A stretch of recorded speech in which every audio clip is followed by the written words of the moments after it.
Good evening, everyone, and welcome to the United Airlines NYC Half training panel, the second of a two-part series. I'm sure you all know it's almost about time for that big race in a few days. To get started, let's go over some logistical information. We'll get into the panel. So to start off, just want to let you know that we have assistive listening devices. If you did not request one, but you need one, you can see my colleagues to my right, your left, and they can help you set those up. We do have accessible and gender neutral restrooms around the corner behind us. And closed captioning will be provided on the video that will go up from this live stream on YouTube. Please note that the closed captions are auto-generated, so there may be some hiccups and some mistakes in there. And also want to let you know that today's panel is being live streamed on our New York Roadrunners YouTube page. As I mentioned, the recording will go up, I believe, in about 24 hours or so, and there will be closed captioning available there. We have some questions prepared for our panelists today, and towards about 45 minutes or so into the panel, we'll move into questions from the audience. So if you do have questions, please hold on to those. Coach Gemma, one of my colleagues, will be monitoring the live stream, so we'll be taking questions from the live stream as well. And if you have not been here before, you're probably wondering, who is this person talking? My name is Saman Wakad. I am the Diversity, Equity, and Social Responsibility Specialist for New York Roadrunners. I usually say that I'm a runner wannabe, so I'm up here to ask those questions you might think are silly. And for folks here or watching the live stream or recording who might be blind or low vision, we'll be providing some brief physical descriptions. So I am a South Asian woman. I am wearing black rimmed glasses, a dark blue headscarf, a blue fleece with the New York Roadrunners and New Balance logos on the front. And now let's move into our panelists. So right next to me, we have Coach Steve Mira.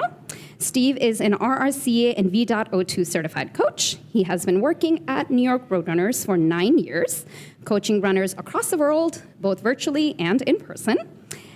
Steve has completed the United Airlines NYC Half 7 times with a half PR of 1 hour and 24 minutes. And Steve is currently training for the Boston Marathon, which will be next month in April. Thank you. My name is Steve. I'm wearing a baseball cap that says NYC Half, a blue shirt that says Coach, and brown pants. And Steve didn't mention, but he has quite a fabulous mustache situation going on. I was going to leave that out. That's cool. Yeah. It's a little noticeable. To Steve's left, we have Amanda Fazio, who is a mental performance coach. Amanda Fazio received her master's degree in sports psychology and motor behavior from the University of Tennessee. Amanda is a certified mental performance consultant, that's a CMPC, through the Association for Applied Sports Psychology. Amanda, or Faz, I'll probably be referring to you as Faz throughout tonight's panel, is known by the athletes as Faz, and works with athletes recovering from injury, overcoming performance anxiety and the yips, that is an actual term, and training coaches at the collegiate to professional level in motivational interviewing. And in the past few years, Amanda has taken on a new sport identity as a runner, completing numerous half marathons, as well as running the London Marathon for the Release Recovery Foundation, which is also in April. Hi everyone, my name's Amanda. I am wearing a dark black shirt with sports strata across the front, black pants, and black boots. Thank you, Amanda. And to Amanda's left, we have Swarupa Khadka, also known as Swoops, who is an NYRR pacer. Swarupa, or Swoops, is originally from Nepal and now calls New York City home. An experienced runner who has been doing races from road to mountain trails, ranging from 5Ks to 100-mile distances. She's been a competitive runner for more than a decade and has represented her home country of Nepal in the Asian Olympic and South Asian Olympic Games. She has ran the New York City Marathon several times in a sub-elite category. She has raced and paced the New York City Half 8 times. There's more. In recent years, Swoops has been pacing the race to share her experience with the running community. That's all of you. She has been sharing the 13.1-mile journey with runners from all over the world and guiding them to achieve their goal time on race day, and it is one of the most rewarding feelings That is according to her. Now, whether it is frigid, cold, or a hot day, the United Airlines NYC Half is always so much fun. And as part of the New York Roadrunners Pace team, Swoops and crew make the miles fly by quickly. Yeah. Hi, I'm Soups, and I'm wearing black boots. Microphone. Oops, sorry. Hi, I'm Soups, and here today I'm wearing black pants, black boots, and then the Pacer New York Roadrunner Pacer shirts, like blue and white striped shirt. Thank you, Swoops. So, folks, by a show of hands, how many folks here are running this race on March 17th? Okay, packed house. We're going to give you all the tips that you need to run a great race on the 17th. So as you probably know, we're about a week, more accurately 10 days out from the race. So we're going to start off by asking our panelists to briefly tell us what is the most important thing a runner should be thinking about right now to prepare for March 17th. And Steve, we'll start with you. What should runners be thinking about to prepare for March 17th from a coaching perspective?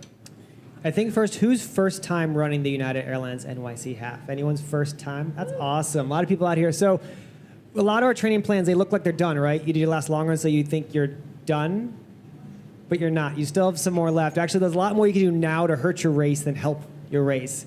We've had athletes that go out to make up miles or make up speed work, and then they end up getting injured that day or pull something. They trip on a curb. So really, it's about being really cautious what you're doing with your body the next 10 days, what you're putting in your body as well. Everything from here on out should be what you're used to, and also just tone down, bring down the stress levels. Tell your boss, I'm running a half marathon in 10 days, no more assignments. Bring it down a little bit, relax, get a lot of sleep. Especially next week, when you get to the experience, we'll talk about a little bit later, get off your feet going into the week. There's no long runs this weekend, no long runs this weekend. They're shorter runs, a few miles here and there.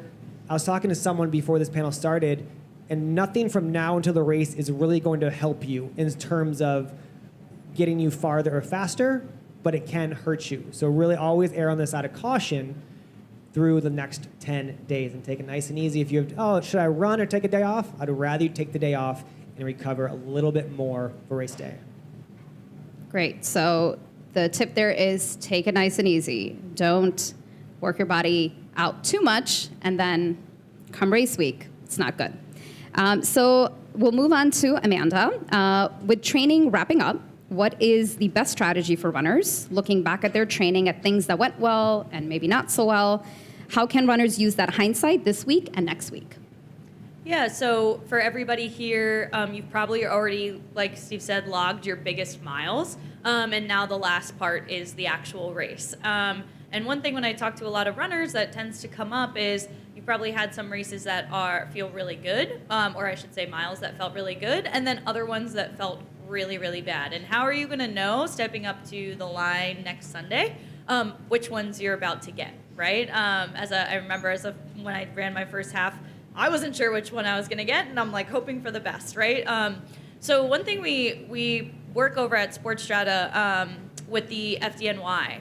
And one thing that the FDNY speaks of frequently is if I'm going into a burning building, a lot of times I'm acknowledging at that level of firefighting that I might not come out, right? And that's a very real thing. Now, all of you are going to come out on the other side of the race. You're scaring us. Yeah, no, they're still here. So, but with that, right, sometimes when firefighters run into a burning building, somebody that they're trying to save might not make it out with them, right? And so a big piece of that, the reason why I say that, is because firefighters have to, no matter what happens, go back to the firehouse and then potentially go out on a fire the next day, right? And so if they're hanging on to the piece of maybe the thing that didn't go right the day before, or maybe they, in a devastating way, didn't get to save everybody that they went into the fire to get, how are they going to show up the next day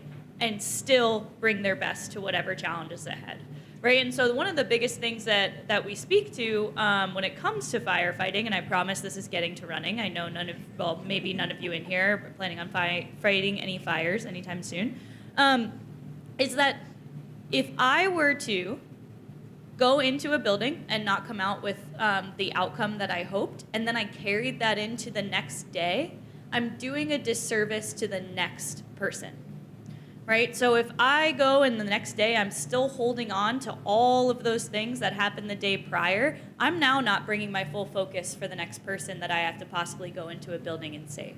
And so I say that because when it comes to running, right, a very different situation, I realize, but if we are hanging on to all of the miles that we just banked mentally, and we are happy with them, not happy with them, whatever it might be, right? I'm now doing a disservice to the person that's going to step up to the line next Sunday and go out and try to run their best race, right? You all put in the preparation, right? That's already behind you. And now you're stepping up to the start line next Sunday going, okay, I can't bring all of that with me mentally, right? I have that all physically banked, but I'm showing up in a way that's going to be a fresh perspective, leaving those things behind. Maybe you're reminding yourself of the small things that have helped you along the way. But we want to get really, and what you'll hear me talk about a few times today, is really process-oriented and get really specific about what we can be doing when we actually get to the starting line or when we're waiting in those corral areas, as opposed to thinking of every single thing that just came in the past. And that next person is the runner themselves, right? Yes, that On next race day. person is you. So That is you. I'm sure you didn't think we were going to talk about fighting fires today, but it's a very powerful analogy, and for the visual folks, I'm sure that could be helpful on race day as well. So thank you for that. Maybe I'll use that one day as well. So next, we'll move on to swoops. What is the best way for runners to figure out their pacing or goal time for the United Airlines NYC Half, especially for those who are running the race for the first time? And as we saw from crowd participation, a lot of these folks are running it for the first time. Sure, yeah. So if you're running, like I saw. Swoops, Mike. So I keep on, sorry about that. So I saw a lot of hands for the first-time runners. So I would there are two strategies I would say for especially the half marathon distance.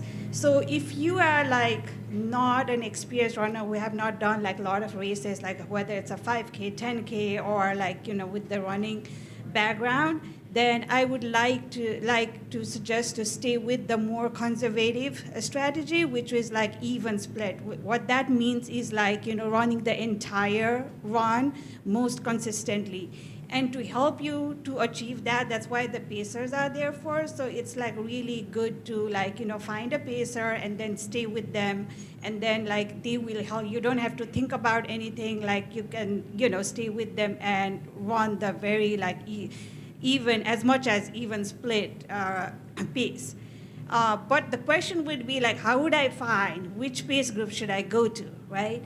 So to identify which is the right pace group for you, so I would look back in your training and then assess what is your, when you go out for the long run, 10 mile or 12 mile, what was the comfortable, conservative, when you are talking to people or friends, or not giving out of breath, a steady, consistent pace, and try to pick that pace and then stay with the pacer. So if you I think the harder part would be because the pacers are every 5 minutes, and then the people who fall in between, it's always the hardest question, right? For example, we have a pacer for 130 and 135, but you think you are in between 132, 133, it's still a 30 seconds per mile difference.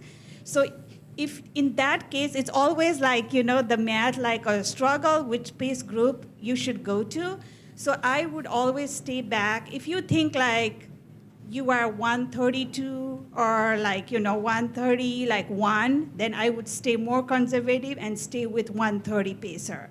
But if you think oh, you are in great shape, you are physically very fit, and you are more 134, and you want to risk yourself, and you really want to break 135, then I might be able to go lean towards more 135. But you have to ask yourself, like, look at your training journey and see, like, where your physical fitness is the day when you get up, like, how you feel about, like, the last, like, this tapering time is really, that is very important, this tapering time, because that's where, like, for my races, I would, like, sit back and think about, like, how has my last, like, 16 or 18 or, like, weeks of training, where am I, how am I feeling every day when I'm not running, right? So that really help you assess, like, in terms of fitness, like, where you are. And the another strategy is, like, the second strategy is if you are, like, experienced runner, and you want to have a certain, like, rigid goal, like, okay, I really want to do 130, I need this as a qualifier for, let's say, like, New York City Marathon, I really train hard, then there's a strategy of negative splitting. So, like, a lot of the people who have done, like, a lot of 10Ks before and a lot of, like, 10-mile races before, so you can run, like, you can either look at, like, half and half, like, let's do, like, 13 miles, you break your half point, you run very conservative, and then if you're, like, halfway point, you're feeling really great, and you are like, okay, this is my long run, I'm, like, really good, then you try to, like, get every 5 seconds for every another mile, like, faster, and try to do the negative split. And then if you, like, usually if you try to be consistent, and then it's always, like, on the, when you in the New York City Half Marathon, like, once you are on the 7th Avenue and enter the park, that's, like, almost, like, 2 miles or 1 point something miles. And if you really feel great, like, for example, if I'm a pacer, I'm running, like, 130 pace, and you're feeling really great, and I usually tell my runners that if they look really good around me, just go all out from there, like, so, like, you can try to go and see, like, what you can do. Thanks, Swoops. And for folks whom this may be their very first race, they don't really understand what 130 or 135 or any of that means. Can you just briefly tell them what that means, and how would they know when they're at the race who to follow if that's the pace that they want? Sure. So, like, how those times, like, is, like, what pace per mile we would be running, the pacers would be running. So usually we give the time because usually runners go with, oh, I want to do my marathon half marathon in 2 hours, or like 1.5 hour. But it's basically running, pace per mile. Like for example, for 130, it's like 650 pace, right? Like, okay, so that means like you are running 6 minutes, 30 seconds every mile. And that it's usually like effort or time wise, but it's basically like if you have been training for it, you know what pace. Like for example, like if you're like 8-minute pace. So when you go to the runner's lab in the expo, so we have a different pace bands over there. So each pace band, like every 5, 130, 35, 40, 45. So all those times have a split. It's like what do you want, what you need to run per mile, what you need to run like 5K, 10K, and that will give you like what paces, what time you should be hitting, and then you can look at that and see which pace group you should belong to. Like for example, if you have recently run a 10K, and then if you have run certain time on that 10K, then you can find those pace band which will explicitly say that, this is the time you'll be running your 10K if you go to that pace groups. So I would really recommend you guys, like if you want to follow the pacer, which is if you are like first time runner, I will definitely encourage you to find a pacer. When you go to the expo, find the runner lab, and then they have like a different pace bands, and you can use that as a guide. And great. Thank you. Thank you for that, Swoops. Just want to make sure people understand when they're talking about certain times that everybody's sort of on the same page, especially since there's so many first-time runners here. So moving on to the next question, we talked about what's the most important thing in these next 10 days. Let's talk specifically about race week. So that week right before the 17th, right? So Amanda, we'll start with you. Mind games happen a lot of times in life in general, but a lot of times during the taper phase, runners might be looking back at their training thinking, could I have done more? Could I have done better? Did I do enough? Should I go for another run? So talk to folks about those mental games and how runners can calm their nerves in that race week. Yeah, so a lot of times, anxiety comes in two main forms. One is physiological arousal, and the other one a lot of times is future-oriented worry, right? So physiological arousal being when I get stressed, when I experience stress, my body is actually going to mirror that, right? So my sympathetic nervous system is going to come in, that's my fight or flight, and it's really going to start to help or have me feel like I'm under that stress, right? Shortness of breath, my muscles might be getting tense, my pupils might dilate, things we both notice and don't notice. My digestive system, for those that sometimes are running and your digestive system is not feeling so great when you get nervous, it's the same thing, right? So physiological arousal is one piece of it that we might more experience on race day, but to the point of the future-oriented worry and all of those things that are coming up in this next week of, did I do enough? What if this happens? You know, I had that 1 week that I was sick. What if that hurts me? All of those things that come up as I'm thinking towards the race. One of the big things that I like to direct runners to do is we have this saying that you can't be curious and anxious at the same time. And I'll say it one more time. You can't be curious and anxious at the same time. Right? So if you're starting to get really into those mind games of, this is why I'm not going to be able to do it, or these are the things I'm worried about, I always like to go to, how can we get more curious about what we are experiencing in that moment, right?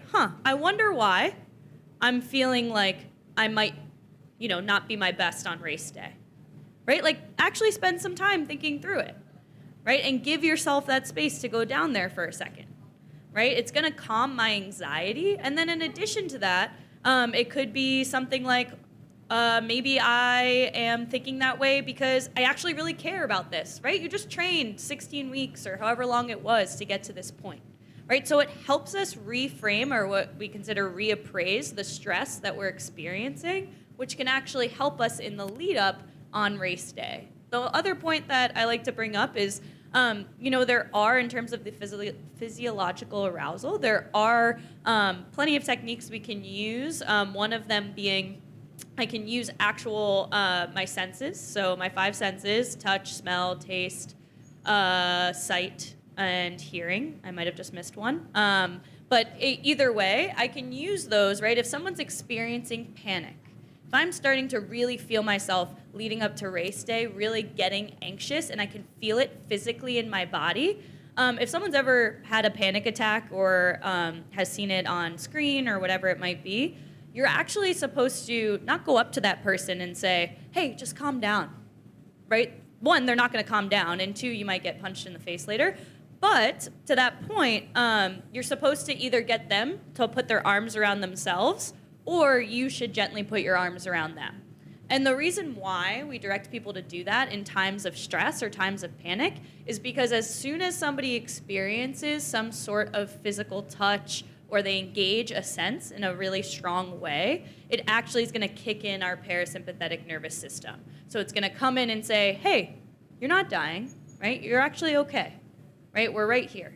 And so I find that the combination of utilizing one of our senses kind of helps with the physiological arousal piece while getting more curious about some of the anxiety that I'm feeling around, did I do enough? All of that future-oriented worry that's coming can actually help bring me back to the present moment, right? The only thing that is right here, right now, my mind can go forwards, it can go backwards, it can be in the same place, but my body cannot go forwards or backwards, right? My body can only be right here. And so really tapping into that and giving that some thought right now, this weekend, as you're getting out there on those last couple of runs, because if we're expecting it to come up and be successful on race day, it is not going to be there, right? So we want to have that contingency plan going in, and those are the things we can be doing in the last couple of days or the week leading up. So remembering that we can't be anxious and curious at the same time, and then also utilizing our 5 physical senses, right? Okay, awesome. I'm glad I was listening. So next, test later. I'll forget in 5 minutes. Swoops, we'll move on to you. So how do you personally prepare for a race that you're pacing and a race that you're racing for yourself? So any tips you want to give folks in regards to that? So in terms of race preparation, I wouldn't say there's a much difference between whether I pace or race, because it's still the same distance you have to cover, so you still have to do your training, the logistic, the rest, the sleep, right? Like all those, the nutrition, like what you eat, like breakfast, like all that is still there. The only difference I would say is the effort and then the mental, right? So one of the biggest thing I will feel different between pacing and racing is race, I go out there, it's just me, I'm accountable for just myself. If I'm feeling bad or drop, anything, it's just me. But pacing, I feel the accountability of all of you guys, right? Who's running with me, because I'm doing this for somebody else's goal, and it's accountable for their goals. So it adds a little bit more stress, okay, how do I assess, make sure who are the people running with, how am I doing in terms of pacing? Are people with me? I'm losing people, just that, constant check, assessment. That's the biggest difference. And then another is the effort level, because especially when I say effort, I'm sure it comes with the experience, because that's in the race, when I'm running, I'm more I emphasize more on the effort than the pace or time or anything, because once you start running more and more, you'll be able to, so if you run 5 mile with 8:30 pace in a hot day versus a cold day, or in New York or in Florida, your effort is different, right? Even though you think you are running the same a pace, but the effort you are putting is different. And the more you do the races and training, with your experience, that is something that comes to you, that with the effort, you don't have to look at the watch. You know what pace you are running. And once you feel comfortable about that, so it's if you're racing, you are definitely putting 90, 80, 90, 100%. And if we are pacing, maybe you are more 60, 70%. So how much you drink, the water, if it's a hot day, if you have to take salt, or how many gels, that might be different depending on the effort you are putting. Even if racing is also different, there are races where you want to break through, where you want to PR, run the best time, then you are running 100%, 105%, right? So your nutrition, your hydration, the water you take, Gatorade you're drinking on the race course, it's different. Whether you are just going there for fun or racing for a friend or to celebrate something, you're just having fun in the race, then the nutrition, the hydration strategy might be a little bit different, because you are not sweating as much and you are not putting as much effort. Thank you, Swoop. So given that most folks here are running for the first time, good news is you're not going to be pacing for anybody else. You only have to worry about yourself. So that's the good news that you can take away from here. So Coach Steve, since we're talking about race week, and a lot of folks here may not have been to the experience, Yes. Talk to us about what the experience is and what runners will be doing there and what they can expect. So the experience is where the race kind of starts. Actually, the subway get to the experience is where kind of just this begins your adventure for especially the first timers. It's one of my favorite places to be race week. It's where you also have to go to get your race bib. You have to go. Don't come here next week to get your race bib, because they don't have it here. There's always one person that comes to the run center to get your bib. So you need to go to the experience to get your race bib. 415 5th Avenue, I think that's the address, remember properly? People are shaking their heads. Yes, 415 5th Avenue. That is where you're going to get your race, but that's the most important thing. You're also going to be getting your race shirt, which looks phenomenal. I saw it online the day at our meeting. It looks great. You're going to love it. Guess what? It's green because it's St. Patrick's Day. You're also going to, as Swoop said, we're going to have all of our pacers there with pace bands. There's a lot of partners and a lot of activations there where you can kind of hang out and get good photo ops about it. So it's very important. We do also have proxy pickup for the race, which means If I can't make it because I got to work late, my best friend can pick up that race bib for me as long as they have my ID and my QR code to get that. So make sure you do head, or your friend heads to the experience on Thursday, Friday, or Saturday, and come say hi to me because I'll be there all day doing course strategy to break down the course mile by mile for everyone. Thank you. I'm glad you added the course strategy because I was going to ask you about that. So we talked about most important thing in the next 10 days. We talked about race week. So let's talk about race day. Coach Steve, will actually start with you. Talk to us about the course and what runners should expect out there, especially those who have not been out on the course yet. This is my favorite half marathon course, I think, in the world. I haven't run every half marathon, but it's one of the best courses because you see all through Brooklyn. You see the best park, Prospect Park. You run in a park called Central Park. And then Manhattan Bridge. It is a course that also, as Sue kind of mentioned, is not flat. So definitely look at that elevation ahead of time. You have a big hill at mile 2, at mile 4, at mile 5.5, at mile 10, and then rolling hills at the end. So it's a lot of ups and downs. So Sue mentioned it, but really, if you're first time running a half, on our website does show where our pacers are located. And I love using a pacer because they take the hard work off of me. What happens for a first time runner is you go off, the horn goes out. This race, the first quarter mile is downhill. So you're going to go faster and say, wow, I'm running 8 minutes per mile. I never do that in training. Today must be my lucky day. It's not your lucky day. That 8-minute mile is going to come back and bite you later. What I use for pacers is to slow me down early on. So let's say I'm running with a 155 pacer. I don't really want 155. I want 153, 54, that in between you said. That pacer is going to slow me down in the first few miles so I don't go out early on. So let everyone pass you early on, because early in the race, there's 2 reasons why someone's passing you. 1, they're faster than you, or 2, they're going out too fast, and you're going to catch them later on the FDR highway. You're going to catch them in Central Park. So hold back early on. What a lot of runners do is they'll weave around runners because it does get really crowded early on. Flatbush is very narrow, is an out and back, so people try to weave around with someone, and that's going to add time and distance to your watch. You're going to end up with 14 miles in your watch. You're not going to get 2 medals because you're on 14 miles. So you want to hold back, weaving around runners. The biggest hill people talk about is Prospect Park with Battle Pass Hill. It has what's called false peaks. So if you ran Central Park ever, most of us probably have, or local Central Park, we have Harlem Hill. It's very similar to that, where you go up and up, and you think you're done, but you have a little more left and rights to go. And then the second, I think, probably the first hardest hill is Manhattan Bridge. It just kind of keeps going and going and going, never stops. It's also one of the best hills, I think, to run on, because you have the great view of Brooklyn Bridge to your left. If it's a clear day, you'll have Statue of Liberty. On the right side, you'll have Upper Manhattan. You'll have Queens and Brooklyn over there. So it's gorgeous views.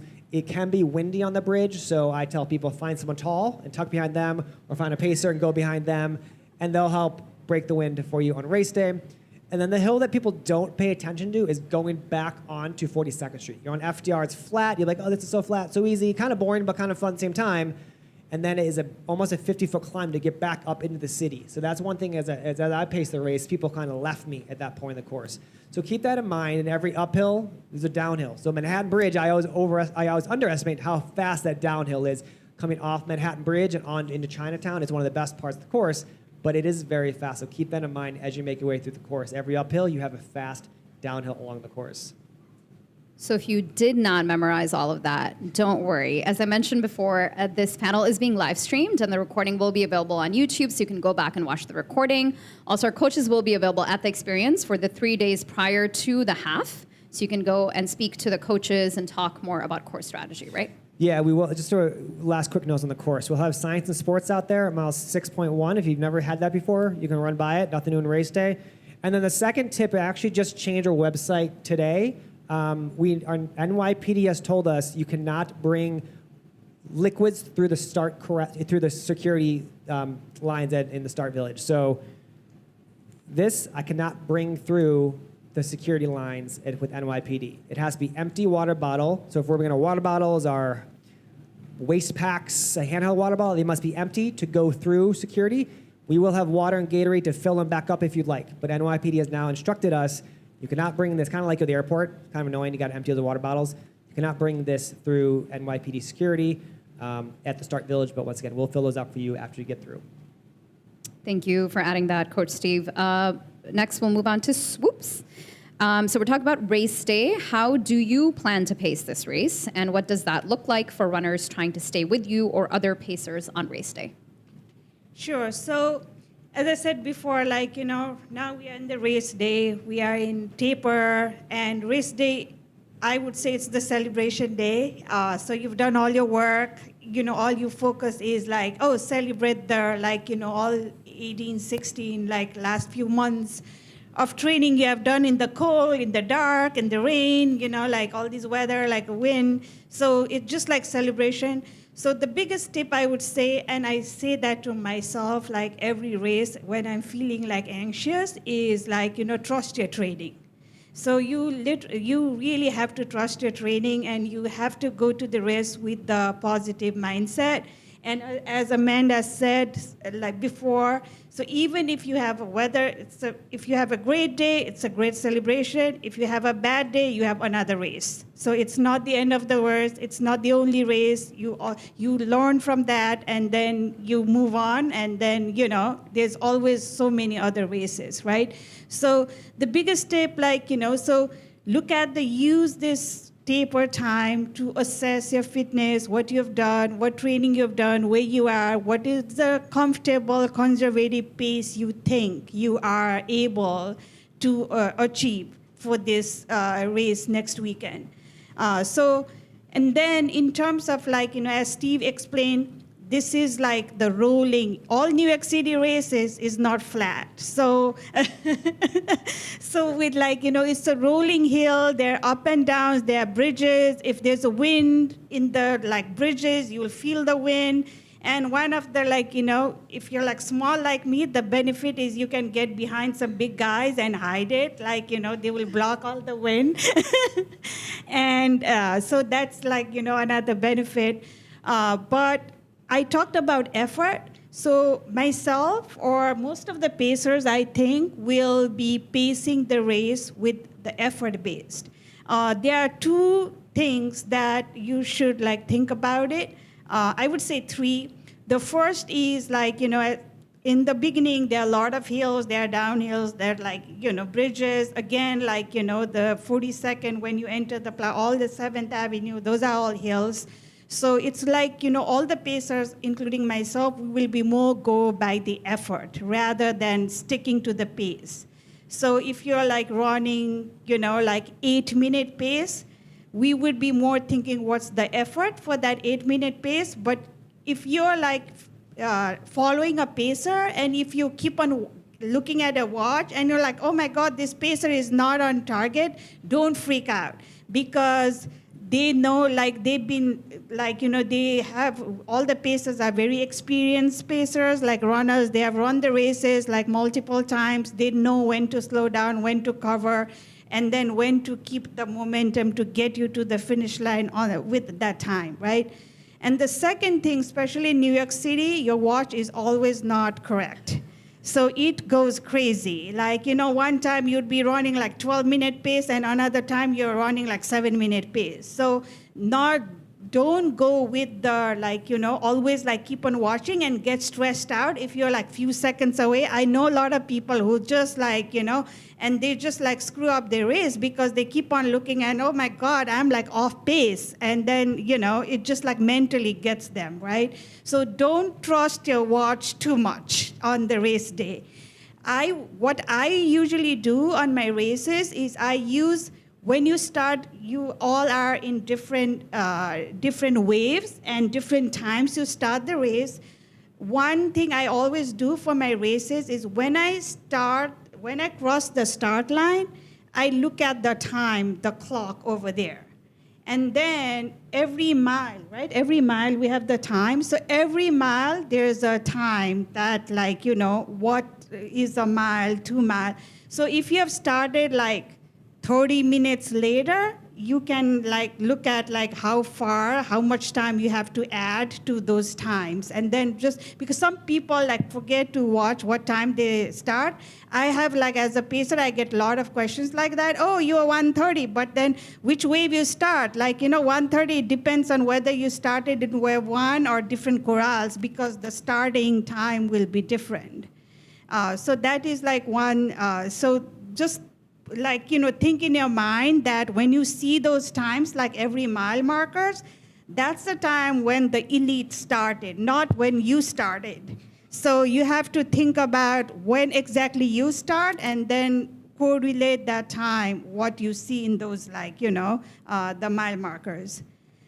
And the another thing is especially I think it's 10 miles, 8 or 9 miles. And I learned it the first time I learned how hilly the 42nd Street coming to Times Square was when I ran the this course of New York City Half for the first time. It's all gradual uphill coming to the 7th Avenue.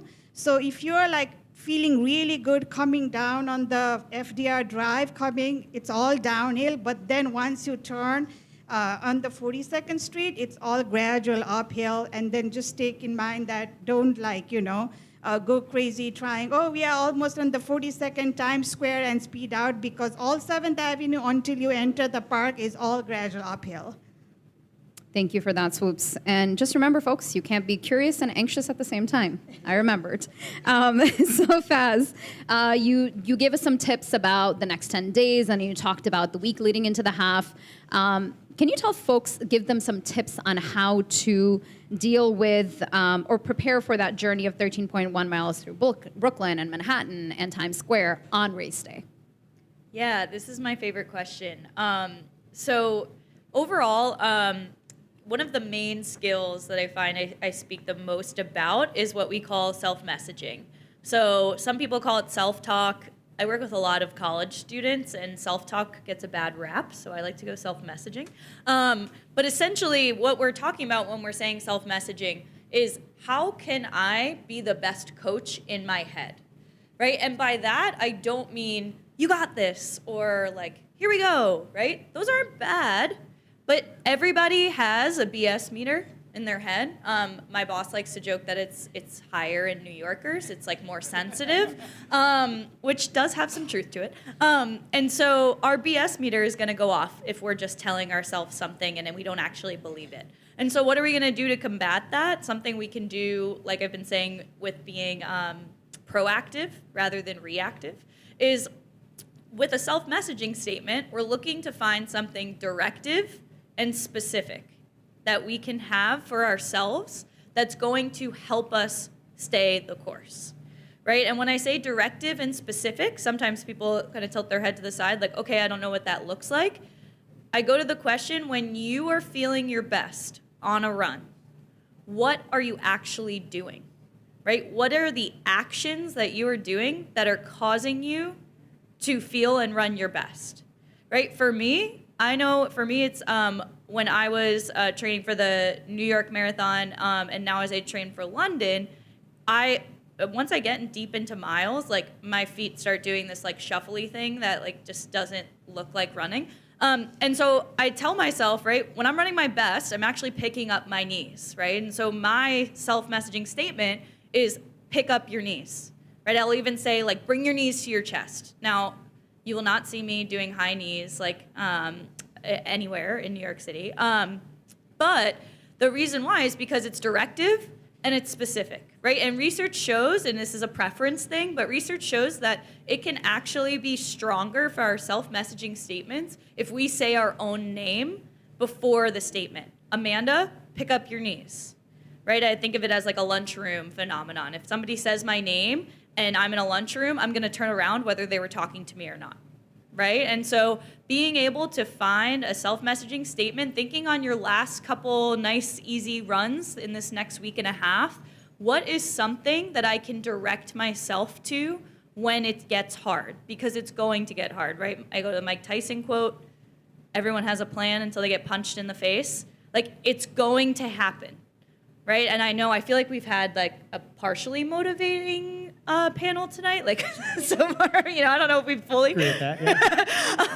I don't know if it's been fully motivating, but those self-messaging statements can be some of the most powerful things to say. If I had Swoops running next to me, talking to me the entire time, what would she be saying that's specific to me?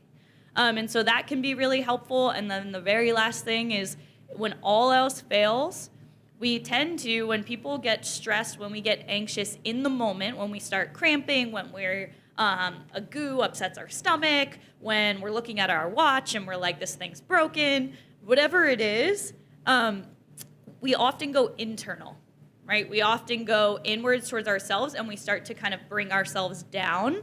The best thing we can do is sometimes go external, right? So can I find something in my surrounding environment that's going to help me direct myself forward?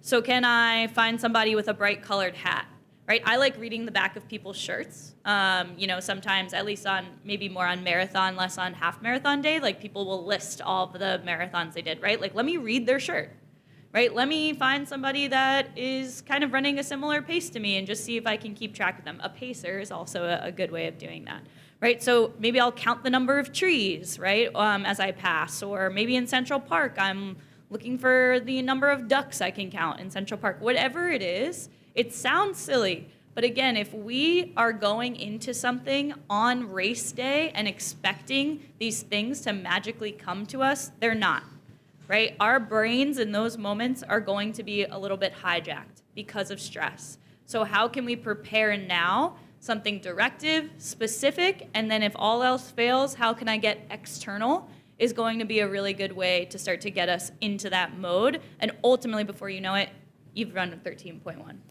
Great piece of advice there, Faz. And just remember, folks, fighting fires, getting punched in the face, all metaphors. We hope none of that happens on I race think day. it's just me who's been overwhelmingly Your metaphors positive. are- Very motivational here.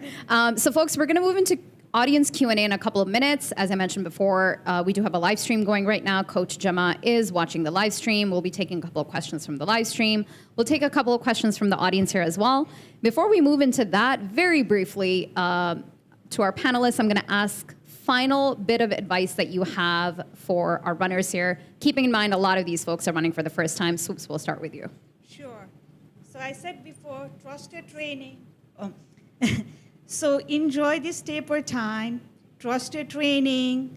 You've already done all the hard work. And Steve said that New York City is one of the best half marathon, like in the world, I guess. You run through like all the boroughs. It's like the crowd is great. The runners, we get like runners from all like over the world coming for this half marathon. So it's a celebration day. Smile at the pictures, high five people, look everywhere, just like enjoy. And during the race day, don't forget to check the weather because this is a very like a tricky time. Sometimes you have like cold, sometimes it's warm, or sometimes like humid. Even though like temperature seems like cold, it might be humid. And then don't forget to hydrate, water, Gatorade, gels, whatever. Just because sometimes the tricky thing about running in the cold weather is you don't sweat.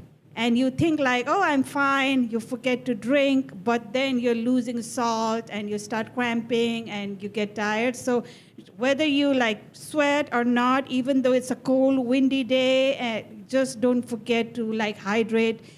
We like New York City, like the best thing the New York road runners do for their races, we have staggered hydration stations with Gatorade, with water, everything. If you miss one, you have another one. So just don't forget to hydrate. Thanks, Swoops. Faz? Yeah, similar to Swoops, you all have done the work up until this point. One of the biggest things I like to say is like, enjoy it.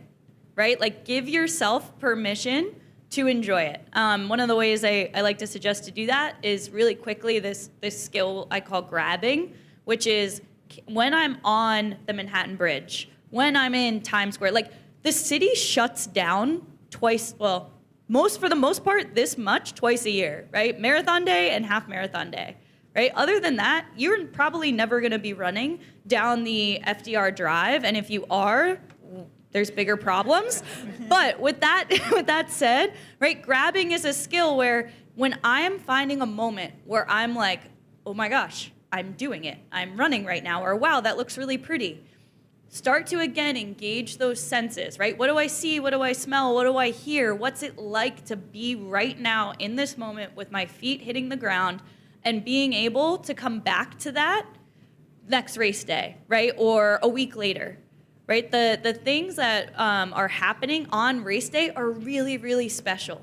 And if you're checked out, which sometimes you're going to be, and sometimes that's good to just kind of be on this runner's high and be going, but if you're not paying attention at certain points, you're going to miss it, right? And so even if it's deciding at a certain point, like when I get to the bridge, I'm taking a moment, decide a moment that is just for you, and then go ahead and enjoy it and take it all in, because you'll be able to enjoy that time and time again, regardless of if you're running down the FDR drive or not.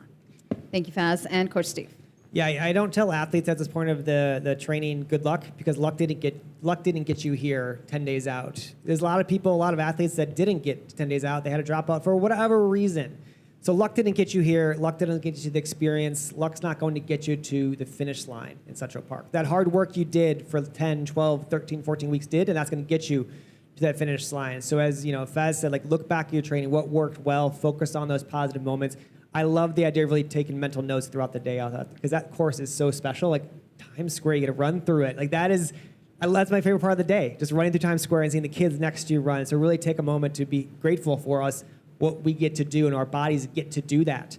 And especially first time is take stock of what you're doing. Write down how you're feeling, or take a video on your phone to be like walking to the start line. I'm running the United NYC Half. Take a selfie of that, and so you can look back on it a few years later. Whether this is your first one or you're going to do more later, you can remember this moment a little bit more in years to come. Great, thank you. Great bits of advice. Get ready to take it all in, folks. We're going to move to the audience Q&A. Let's start with the audience here. If you have a question, if you want to raise your hand, I'm just going to ask that you keep your question brief, please, and then let us know if you're running this race for the first time, or if you've run it before. And if anybody has questions, please feel free to raise your hand. Coach Gemma will come around, and please just keep your question brief. Thank you. Hello. How's it going? My name is Gabriel, running the United Airlines United Half for the first time. My question is with regards to, I guess, diet for the day before and then also the morning of. Any sort of do's and don'ts for both of those sort of time frames? Do stick with what you've done before in the past. Look at your long run. What did you have last weekend? Right. Did it work? Okay. Did that meal you had on Saturday morning, Right. Friday night, did that work for you? Right. Then do that. If it Gotcha. didn't work, find out what you had that did work.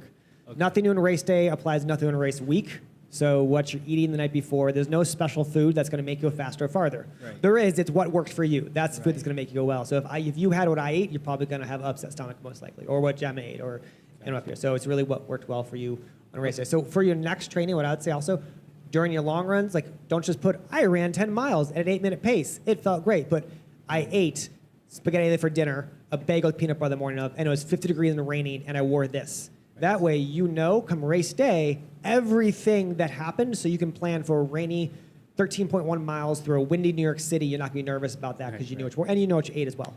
Perfect. Thank you. Mm-hmm. Thank you. And I think we had a question right here as well. My name is Matthew, first time running the half.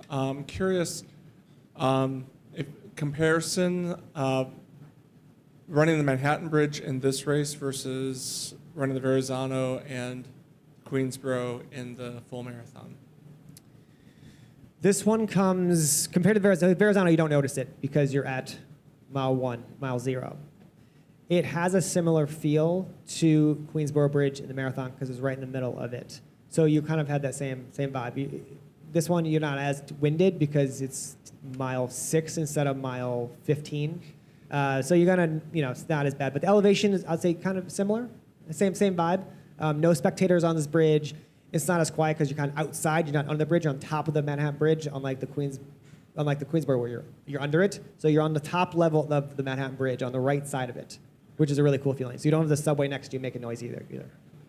And to distract yourself on the Manhattan Bridge is you get a great view of Chinatown. I keep on looking at all the places you smell like, I need to eat dumpling or this, So you got a post-race meal going on here. Do whatever motivates you. And we have another question from the audience. Hello, my name is Elizabeth. So my question is, once you've done some races, like a few marathons, half marathons, how do you keep yourself motivated to train? Because you know you can do it. So that's my question. I'd like to hear your answer, but my quick take would be maybe find different motivations. So I'm no longer at PR shape. I'm never going to do 3 hours again. I just know because of my lifestyle. But it's like, I'm pacing. Am I running with friends? Am I running for community? Am I running? There's age group awards also. There's masters categories, people get older. So there's other, and maybe it's not by time anymore. Once again, it's just to run in a different place and see that city. So people come to New York for the marathon, for instance. It's a bucket list item. I did London. You're doing London as bucket list items because I got to see London in a different way than we've ever had. You get to see FGR with no cars on it, which is a really cool experience. So taking stock of that, seeing the course differently than you have. I find when I race thing, I'm narrow sight. I'm only focused on my watch and what's in front of me.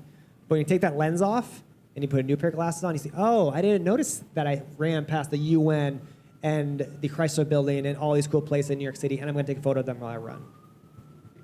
Yeah, I think, I go to, from a sports psych perspective, motivation, it really is just a feeling. And it's great when we have it. Sometimes actually around now, when you're towards, like, you're getting ready for race day, I actually start to think of all of the things I can't wait to do when I'm not running. And by that, I mean workout-wise. Like, I haven't lifted, I've lifted some weights, but not in the way I was prior, right? And I genuinely miss it. So I'm like, I can't wait till after April 21st when I lift weights again, right? So doing little things like that, thinking about what you are missing and what things you're looking forward to getting back to is one way.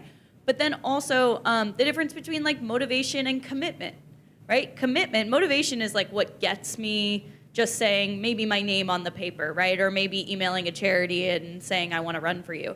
Commitment is the actual steps that you're taking in the direction to do it, right? So whether it's grabbing a couple friends and doing something, whether it's, there's so many cool things out there, like each of your friends runs a certain amount of miles and in a super marathon, whatever it might be. There's always going to be something to do and something to engage in, and like there's no bad forms of commitment when it comes to like what we're actually showing up to do. So yeah, and I echo everything you said, just finding different ways. I'm going to London to run the marathon, and it's going to be a way that I would never see London otherwise. So finding new cool places and things to be doing. Thank you. I do love, Elizabeth, that you're already thinking ahead, planning ahead, past this. Oh yeah, half. she's like I'm done with this one. Oh, so did you call it a super marathon? I don't hear that, super marathon? Anyway, I love that term. I don't know. That's not ultra, it's a super marathon. I don't know. Clearly I've done it, so that's how I call it that. Yeah, I would also say like adding variety to your races or the running also like gives you, like for example, if you keep on like, Sorry, I'm just laughing. so if you keep on like going to the race and say, okay, I want to PR every race, and I've done that too, then you kind of burn out. Like, you try to keep on like training mode, and then like, okay, like you cannot PR forever. Like there are like ups and downs. But if you kind of add variety to that, like, oh, some races I'll do with some friends from charity, or like just for like, different places for like adventure, sightseeing, and some focus for this one, I'm gonna really train for it, and I want to train, that will keep your motivation high, at least for me. Thank you, Soups. And we have another question. Great, thank you. Hi, my name is Sean. First time running the half, and this will be the longest distance I've ever run. So my question is, I guess from a sports psychology perspective, a lot of us have spent a lot of time with our headphones on, running solo. Any thoughts on bridging the gap between training and the race day? Suddenly the pandemonium of the crowds, a lot of people running around you, and sort of managing your own mental game without blowing a gasket? I saw some head nods from the crowd. Yeah. I just love that question. That's deep. I like that. There's actually some, I was asked this by, there was an article that was written on like running in silence, and I was asked some questions on this. And so what I think is fascinating is on actual race day, we tell ourselves like, do everything that I've done in training up until this point. And for most of us, that's having our headphones in. I actually love the AirPod feature that you can like tap it and it'll turn off your music, and then you can tap it and it'll turn it back on, because there's going to be some really cool moments where you're surrounded by the crowd and you want to actually use that like to keep yourself going, right? In terms of being able to switch on and off between something like music versus something like the crowd. In terms of like how we're actually like showing up and what the plan is for that, right? There's gonna be a huge part of the race next Sunday that is unexpected, right? That you're not anticipating, not necessarily with something going wrong, but maybe like your music isn't hitting that day or whatever. Like it's just not what you wanted it to be, and that's okay, right? Like we're actually training ourselves right now, like to be mentally flexible, right? And when that thing comes up, can I go, okay, like I have prepared for something along the way, and I'm going to pivot to that thing. So anytime I personally am a big visual person. So I like using my surrounding environment, right, to kind of see different things I can count or different things that I can see, or maybe there's little kids on the side and I'm high-fiving them. Like whatever it is, those things that's a personal kind of preference for me because I like engaging with others. If you're somebody that just wants to put your headphones in and go and do it, that's also a preference, right? But sometimes too, I do have some athletes that really, really enjoy singing their music to themselves. And it's actually a great skill, right? Because one, it's like you're talking while you're running, kind of. And at the same time, like I always say on race day, if anybody wants to like call you crazy on race day, like if you're gonna be crazy, like race day is the day to do it. Like throw your hands up in the air, like smile at a camera, sing your music, high five people, like whatever it takes to get through the finish line, especially as a first timer, do it, right? Because you already signed up for the race and you're already about to run 13 miles through New York City. So like anybody there who calls you crazy, I'm like, you're also doing it. So I would just say, don't be afraid to step outside of your comfort zone and do something. If you're thinking about doing it, you're already a little bit of the way there, right? Do that thing that's make you a little nervous, or oh, should I high five that person or dance to that song or whatever it is. It's gonna help you the more and more you go. So. And let's just remember, it's New York City, all kinds of personalities. Nobody's going to be looking at you. People are paying attention to themselves and, cheering you on as well. So don't worry about that. Coach Gemma, do we have any questions online? I mean, I'm sure we have many questions online. There are hundreds of questions online. Would you like to share one or two with us? Yes, I do. There's a lot of chatter about long run this week. 6 miles, 10 miles. So it's a great question, and it depends, which is the worst answer because it's so unique to the person. 6 miles is great. 10 miles is great. It's related to what was your, I'm sure there's the elite athletes are going to be doing 10 this weekend, maybe 13 this weekend. It's going to depend on what their training was, what their high mileage was, what they started with, what their goals are, what their body can handle. And just like us, some people are going to be doing 4 miles this weekend. Some might do 6, some might do 7. Follow the training plan that you've been using. You didn't question it when you did 10 miles. You didn't question it 6 miles. So why question it this weekend? Stick with that training plan this weekend. Once again, that I said before, I'd rather you be more conservative than not. So if you're like, oh, I don't know if I can get 5 in, or I feel kind of tired today, do 2, do 3. It's not going to really matter in the long run for this weekend because the hard work is over. I'd rather be conservative, maybe go home, do some light stretching instead of getting the last mile in. Focus on hydration and focus on nutrition after a long run because the hard work's over. So that last long run, the mileage is going to vary from person to person. All right, we've got another question. What should we be wearing race day? Should we be wearing a base layer? What should we wear at the start line? Layers? It's going to be similar answer. It depends. But it's a great, because people look at the weather, right? I think I saw low 40s, high 52, I think, with clouds, possible rain. We don't really know for sure. So hopefully you now have options. We talked about before, next training cycle, write down everything you wore during your training so you know what to wear. 42 degrees, raining, cloudy. You know what to wear because you wrote it down in the run you did in February. So look back at your runs. What did you wear in those long runs? What works for you? Nothing should be new, though. So as I said, you go to the experience, you're going to get your race bib. You're also going to get the New Balance race shirt. It is really cool, but I'd rather you not wear it on next Sunday, because you don't know what that shirt's going to do to your body. Wear something that you've had in training before. Usually less is more in races, because if it's 40 degrees, you have to dress like it's 50 or 55 degrees because by the time you get to mile 3, you're going to be warmed up. So last year was super cold. The year before that was warm. We just never know. New York City in March, it can be changing hour by hour. So less is more, though, and wear what you've worn in your training.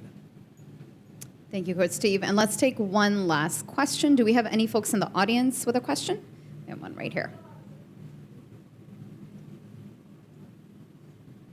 Hi, my name is Genevieve, and it's also my first time running.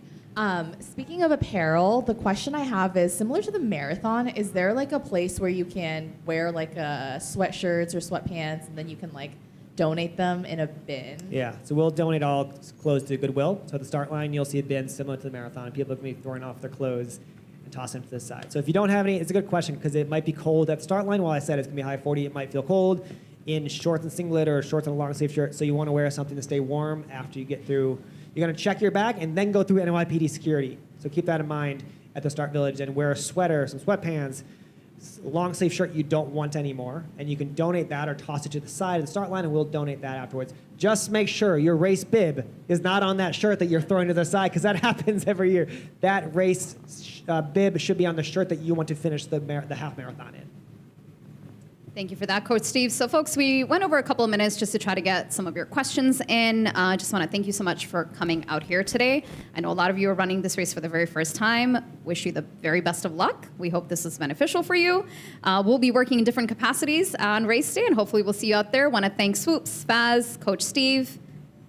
Bonus point if you remember their actual legal names. Coach Gemma, AJ, who made sure the live stream was running very well today, and we'll have the recording up that will be on New York Roadrunners YouTube page.